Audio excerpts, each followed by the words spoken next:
Salut à tous. Avant de commencer cette arachnotop, rappelons quelques faits insolites et surprenants sur les araignées. Elles existent depuis plus de 305 millions d'années. Avec 42 000 espèces connues, elles font partie des prédateurs les plus répandus sur la planète.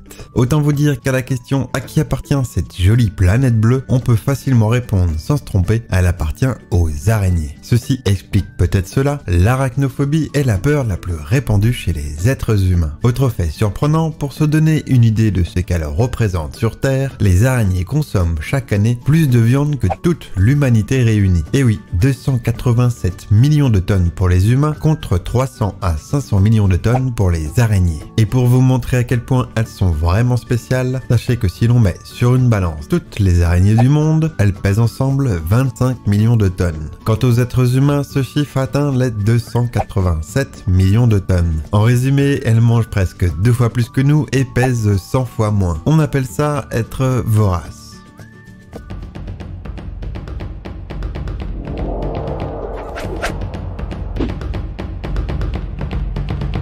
On commence avec du très lourd. Découverte en 1874, on la surnomme l'araignée Pan. Champ de vision à 360 degrés, 8 yeux, originaire d'Australie. Jusque-là, rien d'anormal pour une petite araignée. Sa particularité, elle réside d'abord dans son apparence. Avec ses superbes couleurs vives, c'est sûrement la plus belle araignée du monde. Avec sa taille minuscule de 5 mm, et elle arbore des couleurs si chatoyantes, c'est pour séduire les femelles. En effet, si cette dernière n'est pas séduite par le mâle, elle va tout simplement essayer de le manger. Un peu comme la menthe religieuse ou ta copine quand elle est super vénère. Et oui, il faut bien qu'il serve à quelque chose, le mec. En plus, le pauvre ne s'accouple qu'une seule fois dans sa vie. Avec de tels enjeux, il vaut mieux ne pas se rater. Et pour être sûr de ne pas finir en Big Mac d'arachnide, il a ajouté une autre corde à son arc. Et oui, cette petite araignée hors norme est une pro de la danse. Une adepte de la chorégraphie, une sorte de carioca, de rumba et de cha-cha-cha. C'est un vrai carnaval qu'il offre à sa partenaire et c'est totalement fascinant.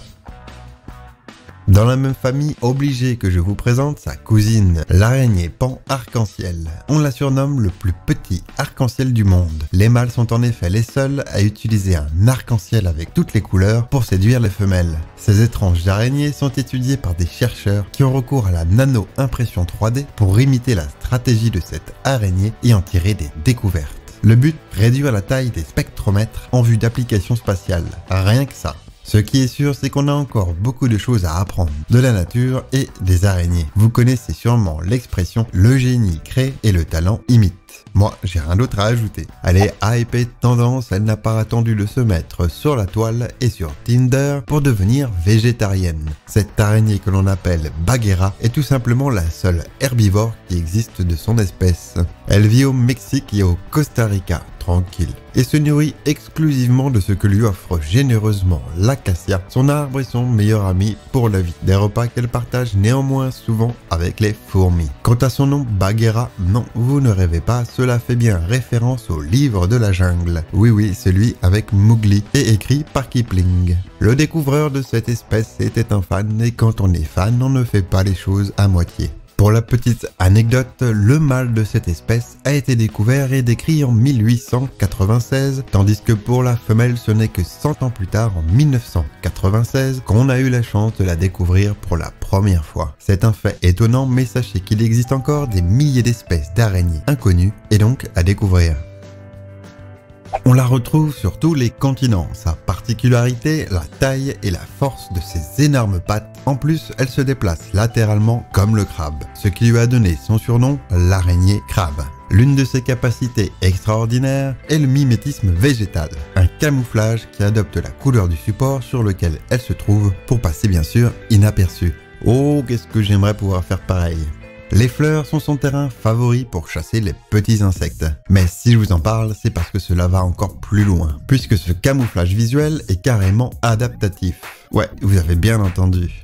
On appelle cela homochromie adaptative. Pendant quelques heures, elle peut imiter la couleur des fleurs, mais aussi le sol, les feuilles, l'herbe ou encore l'écorce des arbres. Et pour finir, c'est également un redoutable chirurgien d'une précision mortelle. Quand elle saute sur ses proies, elle leur injecte très précisément dans la nuque un venin foudroyant. Un vrai petit Dexter. L'argyronnette aquatique est une espèce d'araignée particulière qui vit quasi intégralement sous l'eau.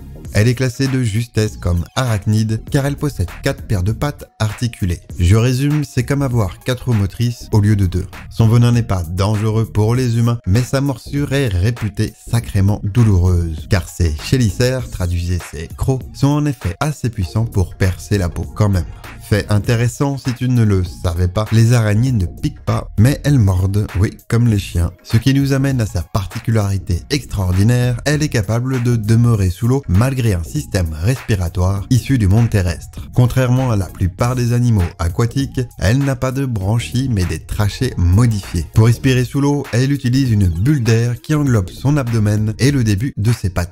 Le tout est retenu par des poils hydrophobes dont l'agencement particulier permet même à la bulle d'air de résister lorsque l'araignée est en contact avec des plantes ou bien sûr avec des proies. Une bulle d'air malléable, extensible et ultra résistante. Et ouais, elle a inventé le chewing-gum.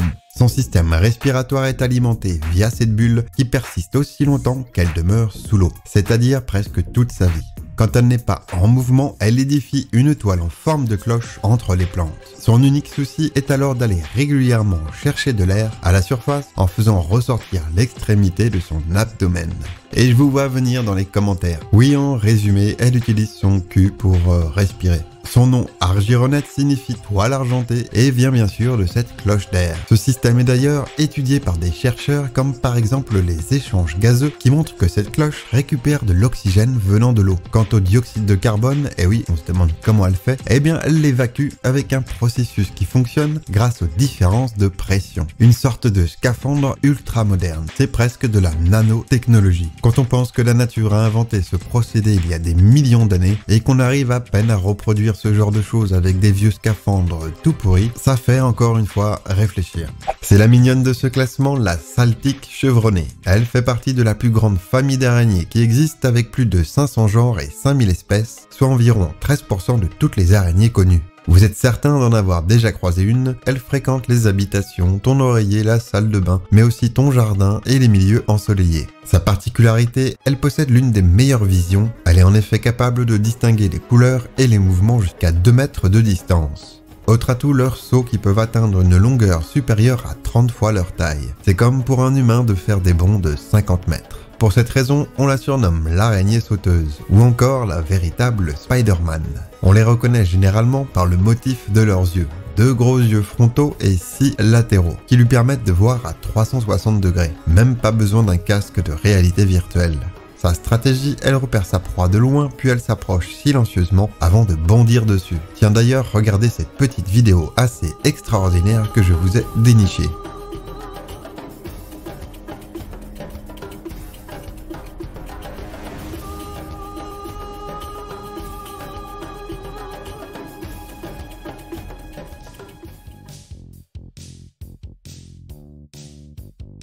C'est vraiment mignon.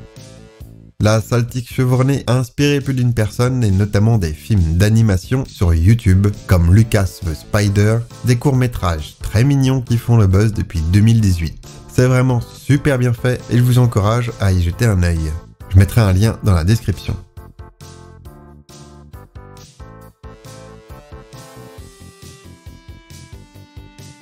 Connue sous le nom d'araignée Goliath ou mygale de Leblon qu'il a découverte, c'est rien de moins que la plus grosse espèce d'araignée au monde, avec 30 cm d'envergure. Des dimensions impressionnantes. Pattes repliées, elle est grosse comme ton poing et dépliée, c'est comme l'avant-bras d'un enfant ou la taille d'une assiette. Quand même.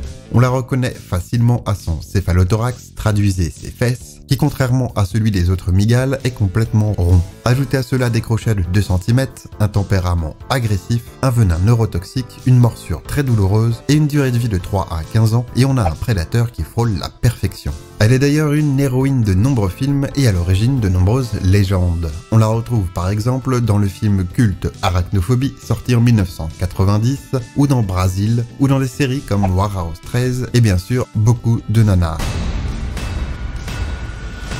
You better hide your kids, you better hide your wife, cause it's a big fight on the loose.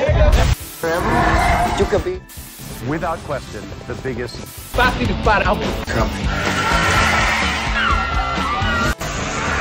Mais son arsenal ne s'arrête pas là, puisque ses pattes ont des extrémités endurcies, avec des griffes qui seraient à taille humaine aussi solides que de l'acier. Comme c'est mignon. Et pour compléter cette panoplie, si cette arachnide a le malheur de se frotter l'abdomen, c'est probablement qu'elle se prépare à te bombarder d'un nuage de poils urticants, ce qui te fera pleurer pendant plusieurs jours. Bref, c'est une vraie machine de guerre. Elle est d'ailleurs capable d'attraper des grenouilles, des rongeurs, des oiseaux, des chauves-souris et même des serpents. Son petit surnom en anglais, c'est Bird Eater, traduisé par mangeur d'oiseaux. Rassurez-vous, on ne la retrouve qu'au Brésil, au Venezuela et en Guyane.